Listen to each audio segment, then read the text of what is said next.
alien touched a deathworld girl, she broke him before the instructor blinked. The Interstellar Academy combat gym was built for extremes. Gravity regulators allowed training at up to 5 times standard, walls were reinforced against plasma discharges, and the floor was studded with self-repairing shock panels. Here, cadets from across the galaxy trained together, sometimes learning, sometimes bleeding, but always testing limits. On this particular morning, the new recruits gathered in a circle around the sparring mats. Today was their first cross-species combat assessment. At the center stood Instructor Velric, a veteran of 20 campaigns. His scales shimmered under the lights, his voice carried the calm of someone who had broken countless cadets before. "Pair off," Velric ordered. "This is not about killing. It's about control, restraint, and proving you can survive a fight without starting a war." The cadets shifted, pairing quickly. All except one. The human girl.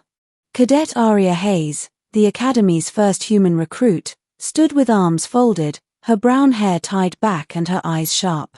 She was lean, wiry, not much to look at compared to the towering insectoid Tikari or the massive Jorvath brutes. Many of the aliens whispered about her deathworlder, predator, fragile little thing hiding sharp teeth. No one wanted to be her partner. Finally, a broad-shouldered Jorvath cadet stepped forward. His tusks gleamed, his muscles rippled beneath armored skin. His name was Korak, and he had spent the last week mocking the soft human in their cohort. "I'll take her," Korak said, voice dripping with contempt. "This won't take long." Velric's frill twitched with amusement. "Very well. Hayes, Korak, you're up." The crowd leaned forward. "The match begins."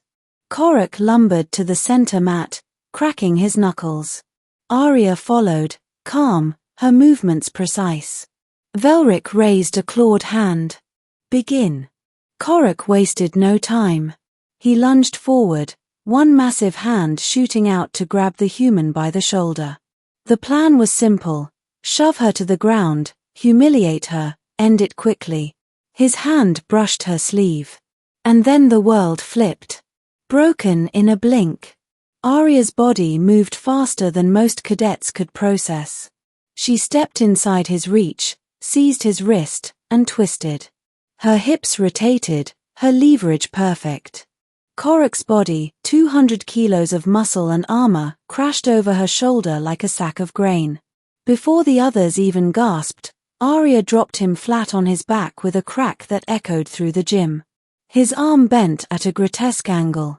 Velric hadn't even lowered his claw to signal a stop before Korak was screaming. Shockwaves. The entire gym froze. A Tikari cadet's mandibles clattered in disbelief. She broke him before the instructor even blinked. Aria stepped back, calm, releasing Korak's arm as he writhed on the mat. She didn't gloat. Didn't even smile. She simply stood at ease, breathing steady, as if she'd done nothing more than tie her boots. Velric knelt by Korak, scanning the injury. Dislocated shoulder. Fractured forearm. Heel. Get him to med bay. 2 cadets dragged Korak out, still howling in pain. The rest stared at the human girl in silence. Velric's lesson. Velric rose, eyes glinting.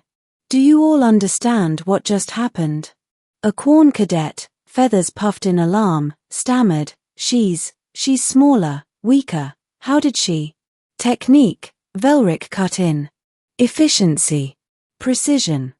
Deathworlders learn to fight not because they are strong, but because they must.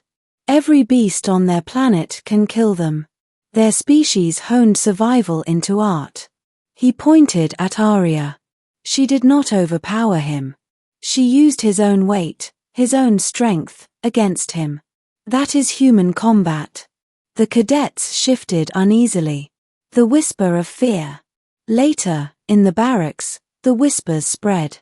She broke Korak in one move. Didn't even look winded. Her eyes, did you see? Cold. Like she's done this before.